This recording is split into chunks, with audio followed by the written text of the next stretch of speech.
حضرت ابن عمر رضی اللہ تعالیٰ عنہما سے مروی ہے کہ جناب رسول اللہ صلی اللہ علیہ وسلم نے ارشاد فرمایا، آن قریب تم پر ایسے عمرہ آئیں گے جو تمہیں ایسی چیزوں کا حکم دیں گے جو خود نہیں کرتے ہوں گے، جو ان کے جھوٹ کی تصدیق کرے اور ان کے ظلم پر ان کی مدد کرے گا،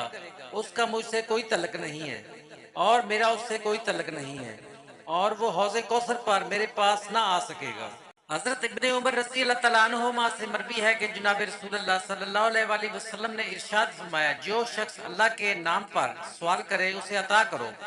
جو شخص تمہیں دعوت دے اسے قبول کر لو، جو تمہیں ہدیہ دے اس کا بدلہ دو، اگر بدلہ میں دینے کے لیے کچھ نہ ملے تو اس کے لیے اتنی دعائیں کرو کہ تمہیں یقین ہو جائے کہ تم نے اس کا بدلہ اتار دیا ہے۔ آپ صلی اللہ علیہ وسلم نے فرمایا، میرے پاس جبریل علیہ السلام آئے اور کہنے لگے، اے محمد صلی اللہ علیہ وسلم،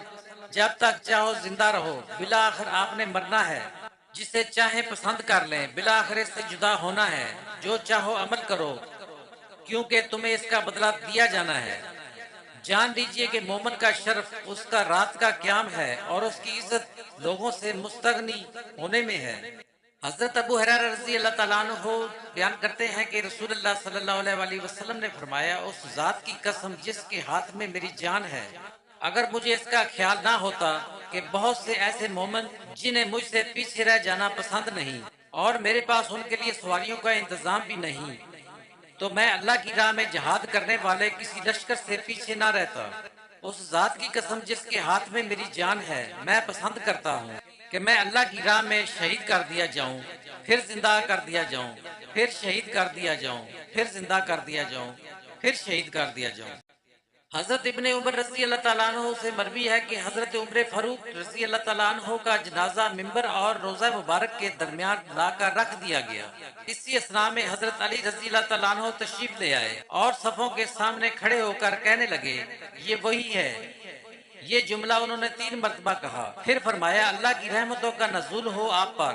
نبی صلی اللہ علیہ وسلم کے نامہ مال کے بعد اس کپڑا اوڑے ہوئے شخص کے علاوہ اللہ کی پوری مخلوق میں کوئی ایسا شخص نہیں ہے جس کے نامہ مال کے ساتھ اللہ سے ملاقات کرنا مجھے محبوب ہو۔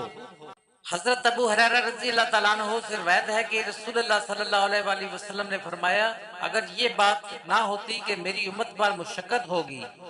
تو میں انہیں عشاء کی نماز تاخیر سے پڑھنے کا حکم دیتا۔